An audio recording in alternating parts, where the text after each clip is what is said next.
ओ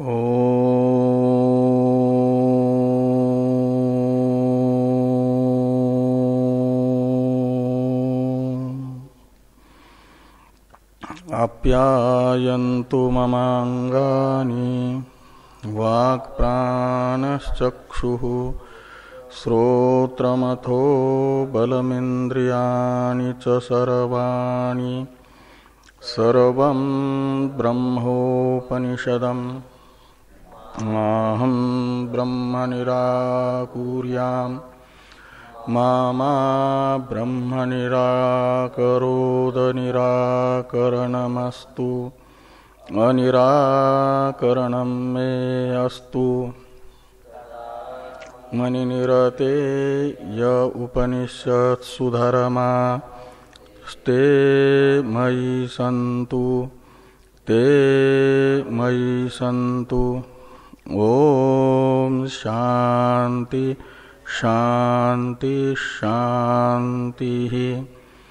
शंकरं शंकराचार्यं वंबादरायणं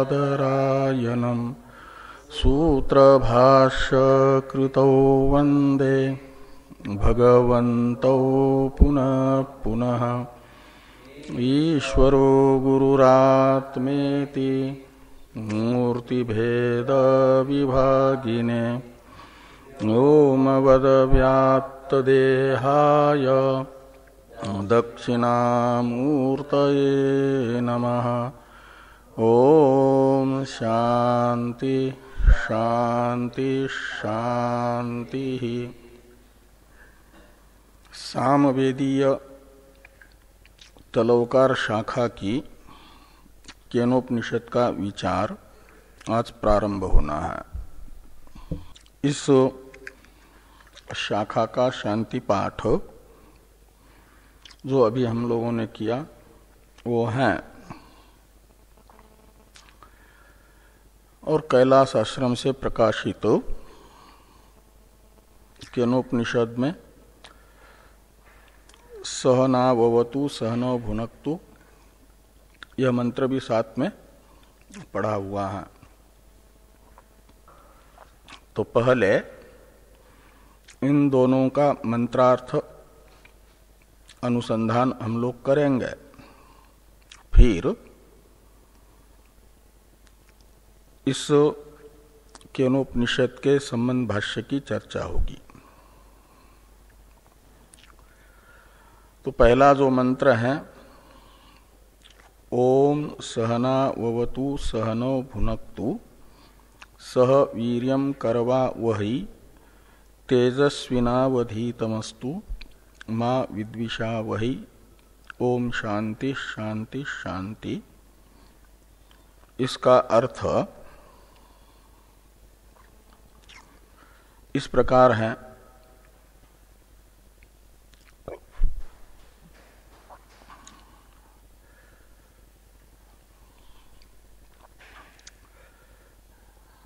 ब्रह्म विद्या के विद्यार्थी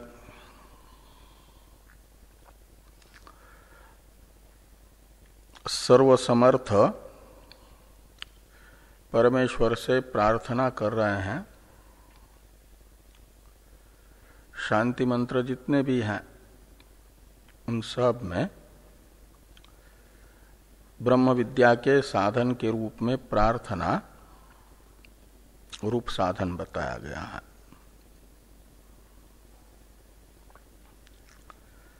क्योंकि ब्रह्म विद्या है प्रमा और प्रमा पुरुष तंत्र नहीं होती, प्रमाण और प्रमेय तंत्र होती है। वस्तु और प्रमाण के अधीन प्रमा को माना जाता है। वस्तु कहते हैं प्रमेय को। वस्तु सिद्धि होती है प्रमाण प्रमेय से।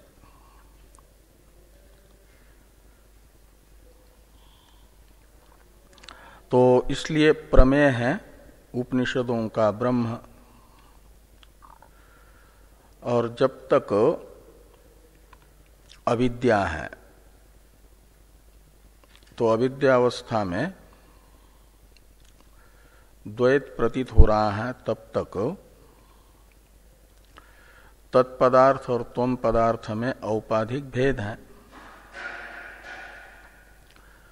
तत्पदार्थ की उपाधि त्वम पदार्थ की उपाधि से उत्कृष्ट है, त्वम पदार्थ की उपाधि तत्पदार्थ की उपाधि से निकृष्ट है। और तत्वम पदार्थ में उपाधि निमित्तक उत्कर्ष अपकर्ष है। ये उत्कर्ष अपकर्ष है उपाधि में।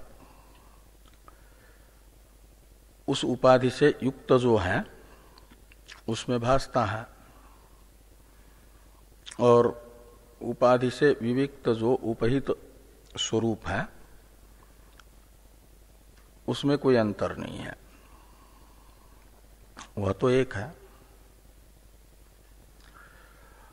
और उपनिषदों का तात्पर्य उसी उपाधि विनिर्मुक्त तत्वम पदार्थ का जो स्वरूप है स्वतः अभिन्न,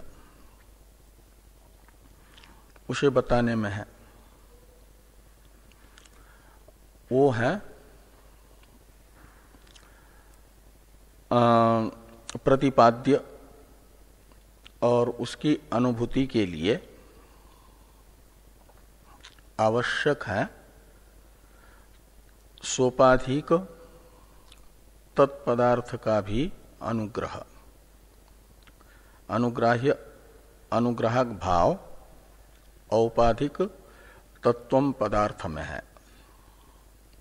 लक्षार्थ में तो अनुग्राह्य अनुग्राहक भाव संबंध नहीं है, वह असंग होने से।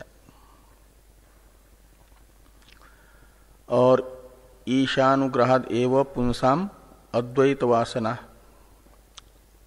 इस उक्ति के अनुसार ईश्वर के यानी तत्पदार्थ के अनुग्रह से ही मनुष्यों में अद्वैत संस्कार पड़ता है, अद्वैत की जिज्ञासा होती है, ब्रह्म जिज्ञासा होती है। इसलिए जरूरी है अनुग्राहक तत्व जो सोपाधिक तत्पदार्थ है उसका अनुग्रह। उसके अनुग्रह के बिना नहीं प्राप्त हो पाता अद्वैत बोध। उसके अनुग्रह के लिए अद्वैत बोध प्राप्त करने की इच्छा वाला जिज्ञासु वो करता है प्रार्थना। जिज्ञासु का अभिष्ट तो होता है ज्ञान। भगवान के 4 प्रकार के भक्तों में एक जिज्ञासु भी है ना। अजिज्ञासु की भक्ति होती है अपनी जिज्ञासा को पूर्ण करने के लिए। जिज्ञासा की पूर्ति होती है, किसी भी इच्छा की पूर्ति मानी जाती है उसके विषय की प्राप्ति। तो जिज्ञासा का अर्थ है ज्ञान की इच्छा, तो इच्छा का विषय है ज्ञान। तो ज्ञान प्राप्त होगा तो जिज्ञासा पूरी हो जाएगी। इसलिए जिज्ञासु की भक्ति होती है ज्ञान के लिए। और भक्ति का एक मुख्य अंग माना जाता है प्रार्थना। भक्त भजनीय से प्रार्थना करता है। यहां प्रार्थना हो रही है सहना ववतु, ये एक प्रथम वाक्य है। सहना ववतु, सह तक लीजिए। सहना ववतु सह, इसमें पदच्छेद करते समय सह, इन दोनों को अलग अलग निकालिए। स और ह,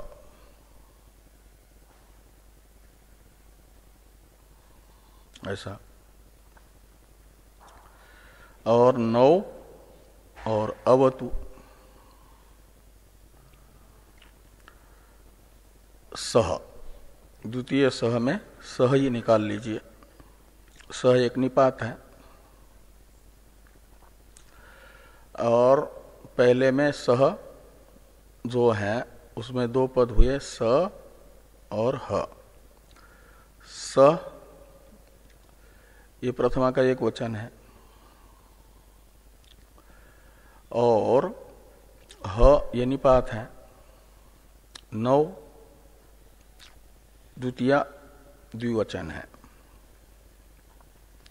आवाम के स्थान पर नौ आदेश होता है अनुमादेश में। अवतु क्रियापद है, लोट लकार, और सह अव्यय पद है। तो इस प्रकार इसमें दो अव्यय हैं, ह और सह।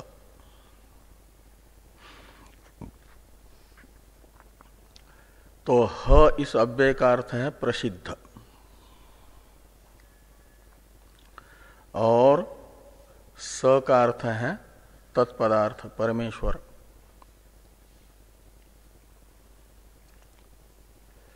यतो वा इमानि भूतानि जायन्ते येन जातानि जीवन्ति यत् प्रयन्ति अभिसंविशन्ति तद विजिज्ञासस्व तद ब्रह्म। यह सर्वज्ञ सर्ववित् इत्यादि श्रुति के द्वारा प्रसिद्ध, ये स का अर्थ है, ये ह का अर्थ है, और स का अर्थ है वो तत्पदार्थ, तत्पदवाच्यार्थ ब्रह्म। वो सर्वज्ञ सर्वशक्तिमान है। तो सर्वज्ञ सर्वशक्ति मत्वेन प्रसिद्ध जो ब्रह्म परमेश्वर तत्पदवाच्य, वह अवतु का कर्ता है। और नौ द्वितीया है कर्म, कर्तृवाच्य है। और इसका अन्वय होगा ह स नौ सह अवतु, ऐसा। ऐसा अन्वय करेंगे तो अर्थ निकलेगा यह सर्वज्ञ सर्ववित् इत्यादि श्रुति प्रसिद्ध परमेश्वर नौ यानी हम दोनों की, सह यानी साथ, साथ अवतु यानी रक्षा करे, अवरक्षणीय धातु है। और लोट लकार है, विद्यादि अनेक अर्थों में होता है, उसमें प्रार्थना अर्थ भी है। तो यहां प्रार्थना अर्थ में लीजिए, लोट के सूत्र से लोट हुआ प्रार्थना अर्थ में। तो शिष्य और आचार्य उस सर्वज्ञ सर्वशक्तिमान परमेश्वर से प्रार्थना कर रहे हैं कि सर्वज्ञ सर्वशक्तिमान परमेश्वर हम दोनों की साथ साथ रक्षा करे।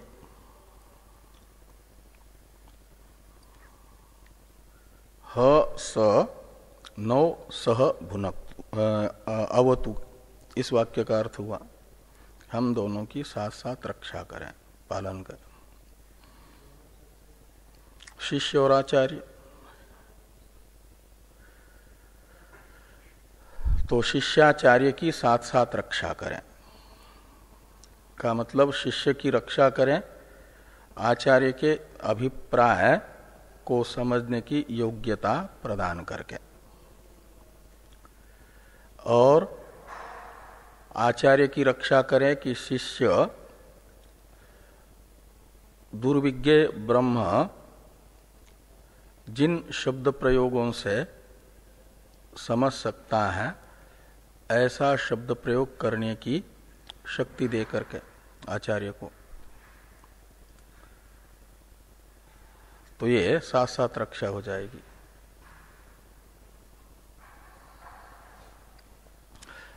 आचार्य को जिससे विद्यार्थी समझ सके ऐसा शब्द प्रयोग करने की योग्यता प्रदान करके आचार्य के आचार्यत्व की रक्षा करें, और विद्यार्थी आचार्य के अभिप्राय को समझ सके, ये सामर्थ्य उनमें दे करके उनकी रक्षा करें, उनके विद्यार्थित्व की। तो प्रसिद्ध यह सर्वज्ञ सर्ववित इत्यादि श्रुति प्रसिद्ध परमेश्वर शिष्य और आचार्य में शिष्य के शिष्यत्व की, आचार्य के आचार्यत्व की साथ साथ रक्षा करें, यह अर्थ निकलेगा। और दूसरा है वाक्य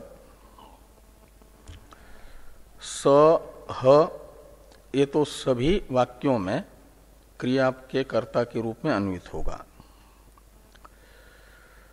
तो ह स नौ सह भुनक्तु ऐसा अन्वय करिए।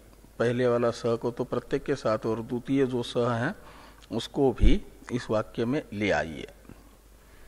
वो तंत्र से उच्चारित है, इसलिए देहली दीप न्याय से दोनों क्रिया के साथ अन्वित हो रहा है द्वितीय सह शब्द।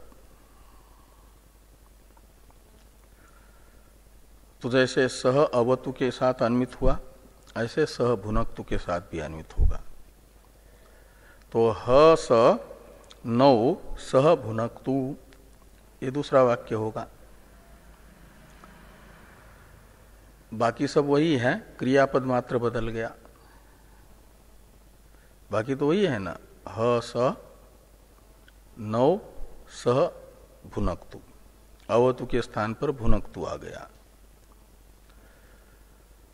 भुज धातु है पालन और अभ्य व्यवहार अर्थ में। अभ्य व्यवहार कहते हैं खाने को, तो खाने अर्थ में तो आत्मनेपद होता है भोजन के अर्थ की, भोजन अर्थ में। यहां परस्मय पद है, इसलिए पालन अर्थ होगा कि यह सर्वज्ञ सर्ववित इत्यादि श्रुति प्रसिद्ध परमेश्वर हम दोनों का साथ साथ पालन करें, साथ साथ पालन करें। पहले रक्षा करे करके कहा, भी पालन करे करके, दोनों में क्या अंतर होगा? का अर्थ है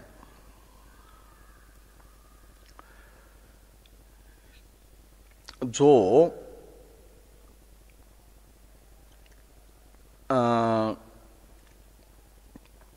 ये है आपका विघ्न बीच में आता है ना। सामर्थ्य तो ईश्वर देते हैं, तो विद्या प्राप्त करने के लिए जब विद्याध्ययन करते हैं, स्वाध्याय करते हैं, तो उसमें श्रेयांसी बहुविघ्नानि के अनुसार अनेकों प्रकार के विघ्न आ जाते हैं। उन विघ्नों की निवृत्ति करके हम दोनों की रक्षा करें। पहले तो सामर्थ्य, हम असमर्थ हैं, आचार्य शब्द प्रयोग करने में असमर्थ हैं, शिष्य अभिप्राय समझने में असमर्थ हैं, वो सामर्थ्य प्रदान करके रक्षा करें, ये कहा। और प्रबल जो विघ्न आते हैं उन विघ्नों को भी दूर करके हमारा साथ साथ पालन करें। तो सहनो भुनक्तु,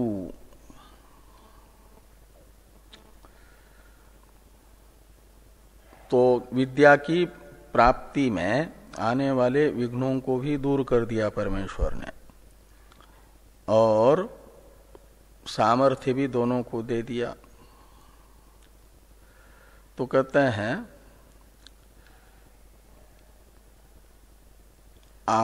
सह आवाम का कर्ता के रूप में अध्यार करना।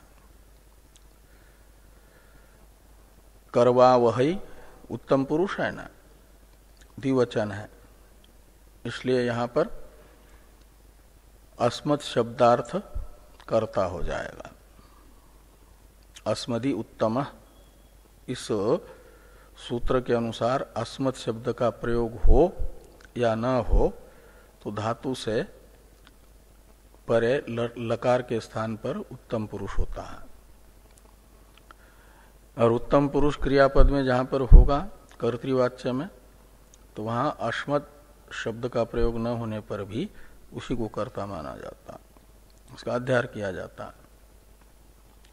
तो आवाम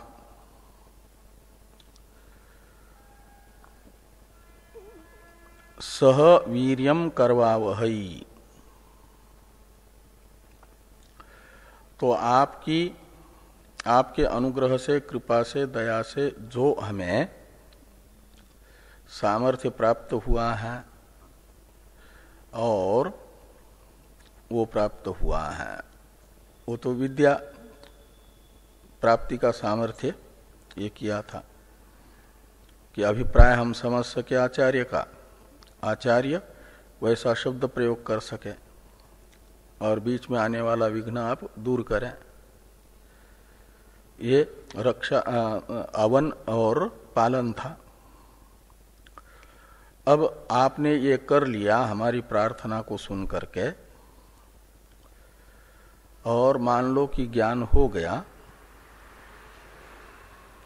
तो उस ज्ञान से होने वाला जो वीर्य है, उस वीर्य को हम साथ साथ प्राप्त करें। वीर्य कहते सामर्थ्य को। तो सह वीर्यम करवावहई, हम दोनों साथ साथ सामर्थ्य को प्राप्त करें, यानी समर्थ हो जाए। और आवाम ये अस्तु का क्रियापद यहां पर है अधितम, तृतीय जो पाद है ना, तेजस्वी नवो अधितम अस्तु। पूर्वार्ध में तो 3 पाद हो गए, ये 3 वाक्य बने, पाद तो 2 ही है, वाक्य 3 है। 3 क्रियापद थे ना, अवतु, भुनक्तु और करवावहै, तो 3 वाक्य बने। आगे कहते हैं आपके कृपा से अध्ययन करने में समर्थ हुए हम लोग जो हैं,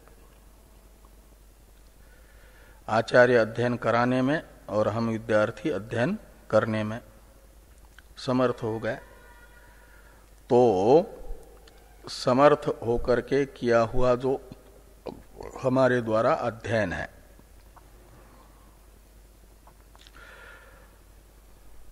अध्ययन का अधितम शब्द का अर्थ है अध्ययनम, अधि उपसर्ग पूर्वक इंग अध्ययने धातु से अक्त प्रत्यय भावार्थ में होकर के अधितम बना। अधितम का अर्थ है अध्ययनम। और 9 ये षष्ठी के स्थान पर आदेश है। 3 विभक्तियों में द्विवचन में होता है ना 9 आदेश, द्वितीया, चतुर्थी, षष्ठी। यहाँ षष्ठी द्विवचन के स्थान पर 9 है, इसलिए 9 का अर्थ है अवयो। अवयो अधितम तेजस्वी अस्तु, हमारा जो अध्ययन है वह तेजस्वी हो। हमारा अध्ययन तेजस्वी हो का मतलब अध्ययन से एक तेज आता है, ब्रह्मवर्चस जिसे कहा जाता है। तो उस तेज से हमें संपन्न करने वाला अध्ययन हो। और तो तेज नौ यानी अवयव हो अधितम तेजस्वी अस्तु, जिसके लिए अध्ययन कर रहे हैं उस फल का संपादक अध्ययन हमारा बने। अहम ब्रह्मास्मि इत्याकारक साक्षात्कार के लिए उपनिषदों का अध्ययन हम कर रहे हैं, तो उपनिषदों का अध्ययन हमें अहम ब्रह्मास्मि साक्षात्कार प्राप्त कराने वाला सिद्ध हो जाए तो माना जाता है तेजस्वी अध्ययन हुआ। और आगे हैं यहां आवाम इस क्रियापद का अध्यार करके ये करना कि माँ विद्विषा वही, आवाम माँ विद्विषा वही, ये 5वां वाक्य होगा। आवाम यानी हम दोनों, माँ विद्विषा वही, आपस में एक दूसरे का विद्वेष न करें। साथ साथ रहते समय त्रिगुणात्मक उपाधि है शिष्य और आचार्य दोनों की, तो उसके कारण जो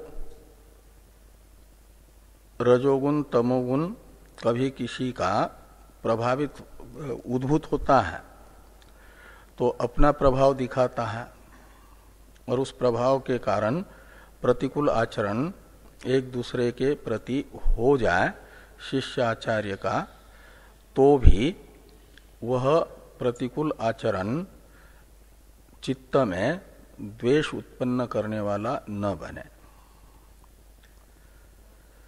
माँ विद्विषा वही, हम आपस में अध्ययन काल में एक दूसरे के विद्वेषी न बने। माँ ये मांग निषेध अर्थ में है। तो इस प्रकार ये 5 वाक्य इस मंत्र में है प्रार्थना के लिए। ओम शांति शांति शांति, ये 3 बार शांति शब्द का उच्चारण है आध्यात्मिक, अधिदैविक, अधिभौतिक त्रिविध तापों की निवृत्ति के लिए।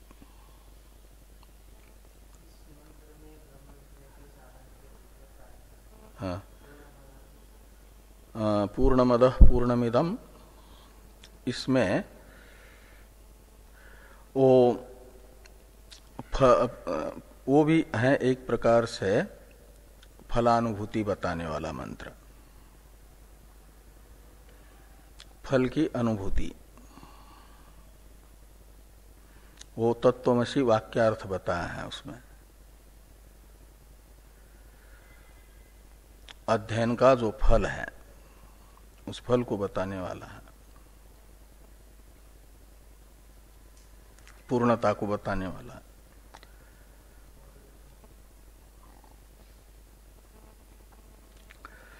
अब दूसरा मंत्र है आप्यायन्तु ममांगानि इत्यादि।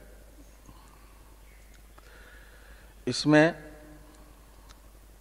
प्रतिज्ञा वाक्य हैं, यानी प्रार्थना ये है कि मम अंगानि आप्यायन्तु,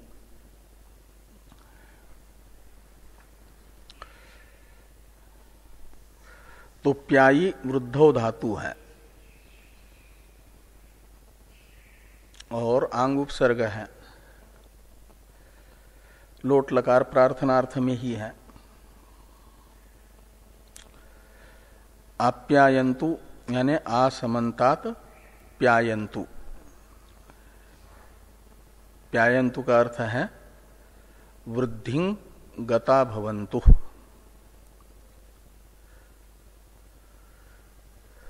इसके कर्ता कौन है?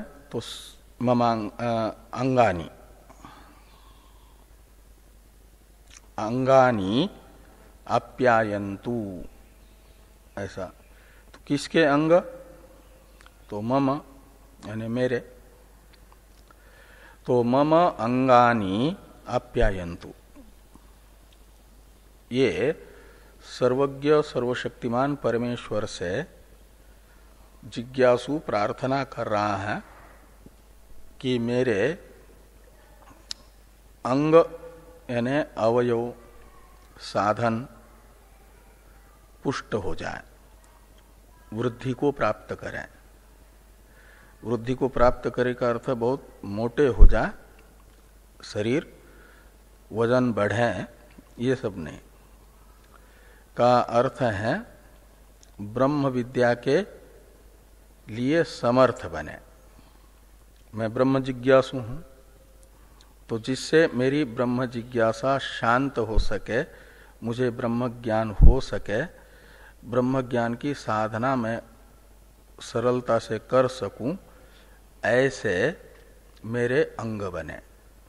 ब्रह्म विद्या की साधना के अनुकूल सामर्थ्य से युक्त हो जाए तो माना जाता है वृद्धि को प्राप्त हो गए, बढ़ गए। ब्रह्म जिज्ञासु के अंगों का बढ़ना होता है शरीर मोटा होना नहीं, अपितु उस अंगों का ब्रह्म विद्या के साधन करने में समर्थ हो जाना। तो मम अंगानी आप्यायन्तु, आसमन्तात प्यायन्तु, वृद्धिंगता भवन्तु। तो मेरे अंग ब्रह्म विद्या की साधना करने में समर्थ हो जाए, सामर्थ्यशाली हो जाए, पुष्ट हो जाए। ये नहीं कि अध्ययन के लिए बैठे हैं तो बैठे बैठे आसन लगा करके बैठे हैं तो पैर ही दर्द कर रहे हैं, घुटने बैठने ही नहीं दे रहे हैं, ठीक से सुनाई नहीं दे रहा है, उपनिषदों का वाक्य ठीक ठीक पढ़ नहीं पा रहे हैं, तो माना जाता है अपुष्ट है अंग। तो इसलिए ये प्रार्थना है कि मम अंगानी आप्यायन्तु। कहा कौन से अंग? तो कुछ अंगों का नाम लेकर के बताया जा रहा है और बाकी सर्वाणी इंद्रियाणी शब्द से अनुक्त समस्त इंद्रियों को लिया जा रहा है। तो उसी अंग पदार्थ को ही स्पष्ट करते हुए वाक, प्राण, तो यहां वाक और चक्षु दोनों इंद्रिय है ना, और दो इंद्रियों के वाचक शब्द के बीच में पड़ा हुआ जो प्राण शब्द है वह भी इंद्रिय विशेष का ही परामर्शक होगा, घ्राण का। इसलिए वाक, घ्राण, चक्षु और श्रोत्र, इन चार इंद्रियों का तो नाम ले लिया और आगे लिखते हैं अथ। अथ शब्द है, अथो निपात है, वो समुच्चय अर्थ में। बल, बल शब्द से यहां प्राण को लेना। और सर्वाणी इंद्रियाणी च, ऐसा। तो यहां जो इंद्रिया बताई हैं वे और जो नहीं बताई उनको सर्वाणी इंद्रियाणी से ले लेना। अनुक्त सभी इंद्रिया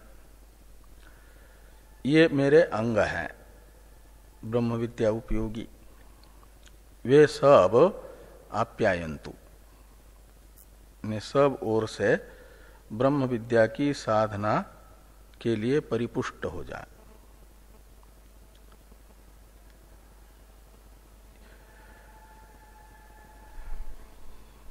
मेरा लक्ष्यभूत ब्रह्म कौन है? तो सर्वात्मक है वो, सबका वास्तविक स्वरूप है। इसे यहां पर बताया जा रहा है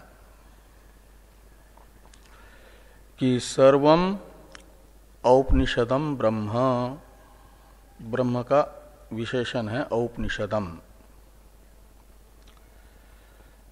ब्रह्मोपनिषदम में दो पद निकलेंगे, ब्रह्म और औपनिषदम। ब्रह्म का विशेषण है औपनिषदम। औपनिषद कहा जाता है उपनिषद भीर ज्ञायते इति औपनिषदम। उपनिषदों से ही जिसे जाना जाता है, जैसे रूप को कहते हैं चाक्षुष, ऐसे ब्रह्म को कहा जाता है औपनिषद। रूप को चाक्षुष क्यों कहते हैं? कि चक्षु इंद्रिय से ही जाना जाता है रूप को, अन्य किसी प्रमाण से नहीं जाना जाता, इसलिए रूप चाक्षुष है। ऐसे उपनिषदों से ही ब्रह्म को जाना जाता है, अन्य प्रमाणों से नहीं। इसलिए ब्रह्म को कहा जाता है औपनिषद। उपनिषद भी रेव यद ज्ञायते तत् औपनिषदम, उपनिषदों से ही जिसको जाना जाता है, यानी उपनिषद प्रमाणकम, वेदांत प्रमाणकम। ब्रह्म उपनिषद प्रतिपाद्य ब्रह्म, और सर्वम शब्द से लेना प्रत्यक्षादि प्रमाण से अवगत होने वाला यह जगत, क्षेत्र, क्षेत्र क्षेत्रज्ञ अध्याय में जिसे क्षेत्र कहा है उसे सर्वम शब्द से लीजिए। तो सर्वम जगत औपनिषदम ब्रह्म, ये सारा जगत जो है तत्वतः देखा जाए तो उपनिषद प्रतिपाद्य ब्रह्म ही है, ब्रह्म से अलग नहीं है। इसलिए इसी छांदोग्य उपनिषद में आएगा सर्वम खल्विदम ब्रह्म, इदम सर्वम ब्रह्म, ये कहता है ना। ऐसे यहां पर कहा जा रहा है कि सर्वम यानी सर्वम जगत औपनिषदम ब्रह्म, उपनिषद प्रतिपाद्य ब्रह्म ही है, ब्रह्म से अलग नहीं है तत्व दृष्टि से। सोने से बने हुए आभूषण सोना ही है, उनका आकार प्रकार सोने में कल्पित है, सोने के अतिरिक्त नहीं है वो आकार प्रकार भी। ऐसे ये सारा ब्रह्म का ही विवर्त है जगत, और विवर्त का वास्तविक स्वरूप होता है अधिष्ठान। विवर्त कहते हैं अध्यारोपित को, कल्पित को। तो रस्सी का विवर्त जो सर्प है उसका वास्तविक स्वरूप रस्सी है। ऐसे सर्वम शब्दित जगत का वास्तविक स्वरूप उपनिषद प्रतिपाद्य ब्रह्म है। सर्वम ब्रह्मोपनिषदम से बताया गया। ये जगत ब्रह्म में अध्यस्त है और उसका वास्तविक स्वरूप अधिष्ठानभूत उपनिषद औपनिषद ब्रह्म है। और ये प्रार्थना की जा रही है कि अहम ब्रह्म मा निराकुर्याम, वो जो औपनिषद ब्रह्म है उस औपनिषद ब्रह्म का मैं निराकरण न करूं, ये भी प्रार्थना है कि औपनिषद ब्रह्म का निराकरण मेरे से न हो। ब्रह्म का खंडन करने वाला मैं न बनूं, नास्तिक कह करके। कितने लोग हैं ईश्वर को स्वीकार ही नहीं करते, तो नास्तिक कहा जाता है। नास्तिको वेद निंदक, वेद तो बता रहा है कि सब कुछ ब्रह्म ही है, ब्रह्म को छोड़ करके कुछ है नहीं, और वेद की इस बात को स्वीकार न करना ये माना जाता है वेदार्थ का खंडन। वेदार्थ तो है सर्वम औपनिषद ब्रह्म, ये, और इस वेदार्थ को स्वीकार न करना ये वेदार्थ का खंडन माना जाता है, निराकरण माना जाता है। तो अहम ब्रह्म मां निराकुर्याम, मां ये निषेधार्थक मांग अव्यय है। तो मैं औपनिषद ब्रह्म का निराकरण करता न बनूं,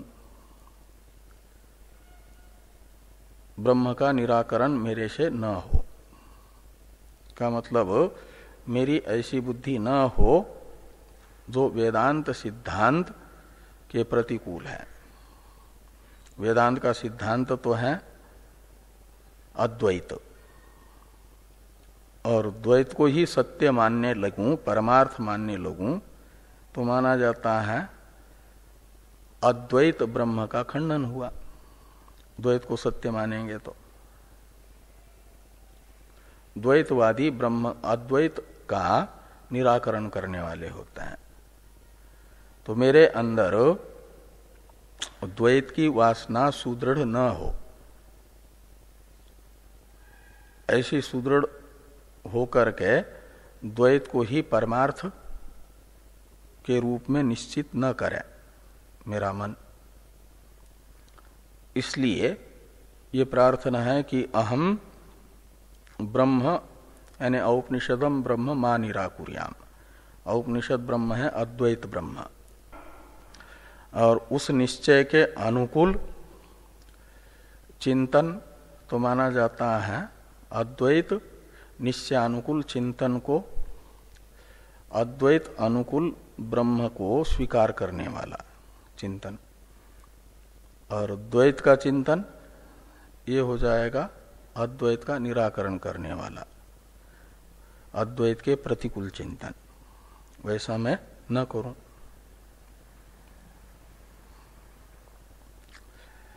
और मां ब्रह्म निराकरोत,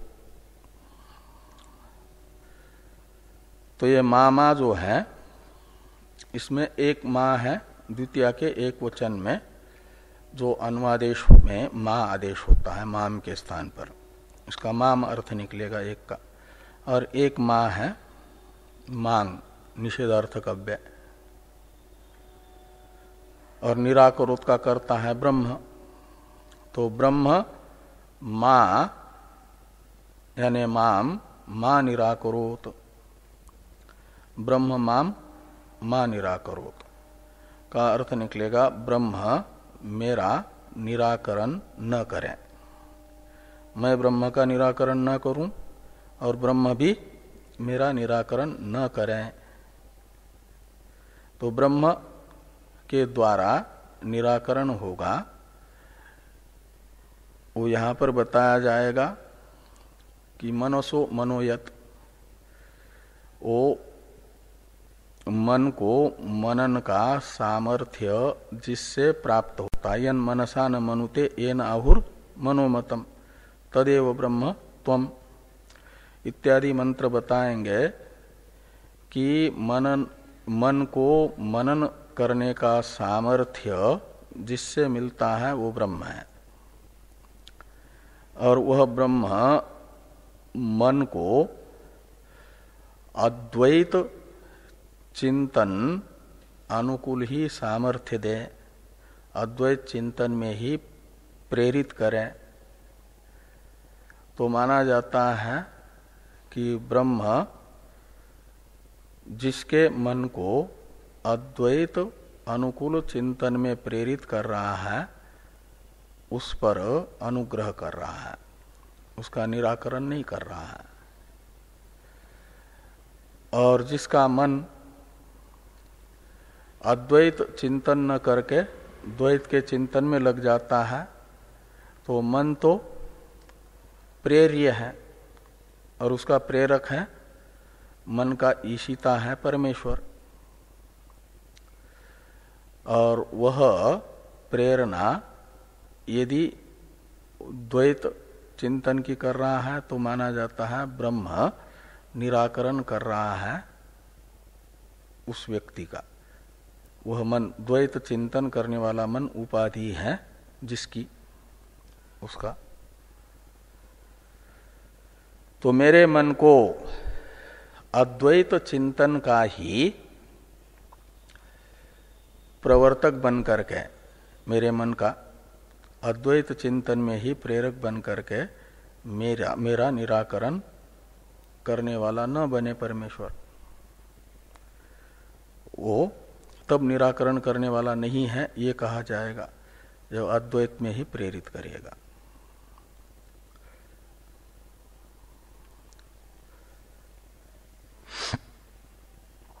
तो मामा ब्रह्म निराकरोद, इसलिए क्या हो तो कहते हैं अनिराकरणम अस्तु अनिराकरणम में अस्तु,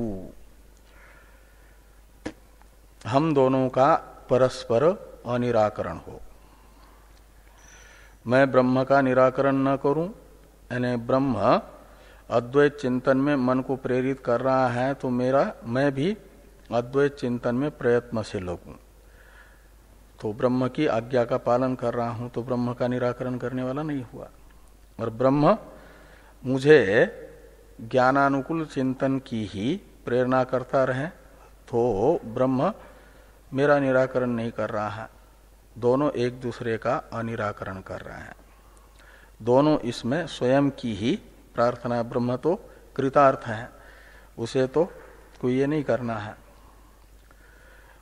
ब्रह्म भी निराकरण नहीं करेगा तो साधक की साधना ठीक ठीक होगी, साधना के अनुकूल मनादि को प्रेरित करता रहे तो माना जाता है निराकरण नहीं कर रहा है।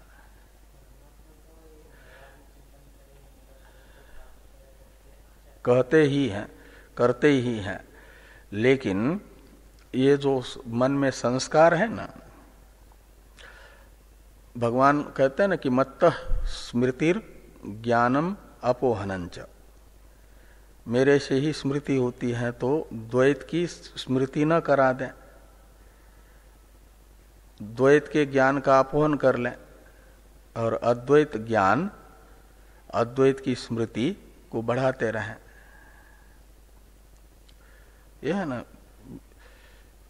वेदैश्च सर्वे रहमेव वेद्यो वेदांत कृत वेद विदेव चाहम सर्वस्य चाहम हृदय सन्निविष्टो मत्त स्मृतिर ज्ञानम अपोहनंच। तो अपोह्य जो ज्ञान है द्वैत का ज्ञान, उसका तो अपोहन कर लें और अद्वैत की स्मृति को बढ़ा दें। ऐसा करता है तो माना जाता है ब्रह्म निराकरण नहीं कर रहा है। द्वैत के संस्कारों को अभिभूत रखें या निकाल दें और उद्भूत करता रहे अद्वैत के ही संस्कार को, ये कह रहे हैं।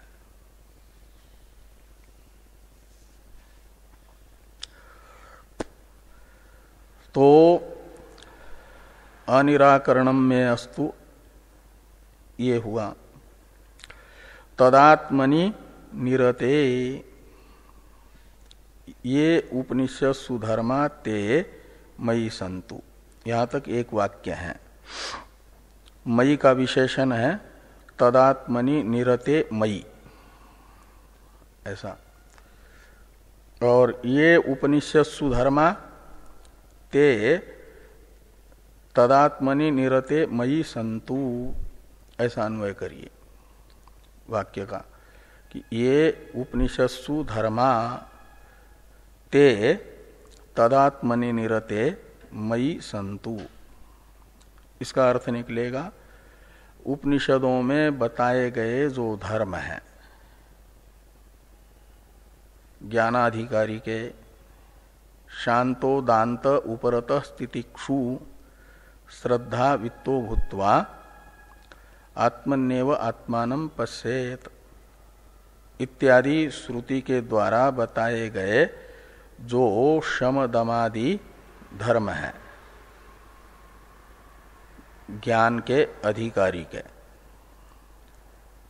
वे मेरे में यदि कम है तो बढ़े और नहीं है तो आ जाएं।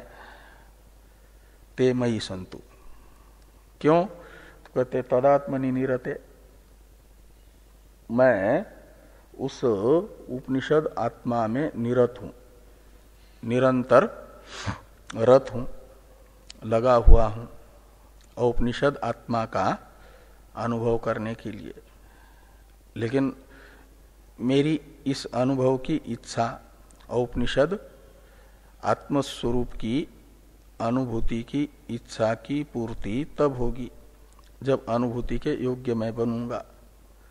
इसलिए उपनिषदों ने बताए हुए जो धर्म है अधिकारी के, वे मेरे में आ जाएं, और उपनिषदों ने बताए हुए जो ब्रह्म के धर्म है, सत्यम ज्ञानम अनंतम ब्रह्म, उससे मैं युक्त हो जाऊं। और जो उपाधि के धर्म हैं मनुष्यत्वादि, कर्तृत्व भोक्तृत्वादि मेरे में आरोपित, उससे रहित हो जाऊं। और उपनिषदें जो धर्म बता रही हैं आत्मा के, उन धर्मों से युक्त मैं हो जाऊं, सच्चित आनंद, वो विशुद्ध ज्ञान और निरति से आनंद स्वरूप मैं बनूं। इसलिए कहा कि ये उपनिषद सुधर्मा ते तदात्मनि निरते मयि संतु। तदात्मनि यानी उपनिषद प्रतिपाद्य आत्मनि, उपनिषद प्रतिपाद्य जो आत्मा है उस उपनिषद प्रतिपाद्य आत्मस्वरूप में निरत का मतलब उसी की अनुभूति के लिए साधना करने वाला मैं हूं, उसमें वे उपनिषदों के धर्म प्रकट हो जाए, उपनिषदों ने बताए हुए धर्म अभिव्यक्त हो जाए। ते मयि संतु, ते मयि संतु, ये जो दो बार कथन है वह औपनिषद आत्मा की अनुभूति के प्रति आदर व्यक्त करने के लिए, औपनिषद धर्म से युक्त होने के लिए ही सारी साधना है। सच्चिदानंद, मनोबुद्धि अहंकार चित्तानि नाहम इत्यादि ये उपाधि धर्म से मैं रहित हूं और चिदानंद रूप शिवोहम शिवोहम ऐसा बनूं, जो विशेषता ब्रह्म की बताई गई है उस विशेषता से युक्त हो जाऊं। अस्थूलम अणनु इत्यादि से बताई गई ब्रह्म की निर्विशेषता ही विशेषता है ना, वैसा मैं बनूं। यहां भी शांति शांति शांति करके उच्चारण है त्रिविध संतापों की निवृत्ति के लिए। इस प्रकार ये शांति मंत्र का अर्थ हो जाता है। कल से भाष्य पर चर्चा होगी।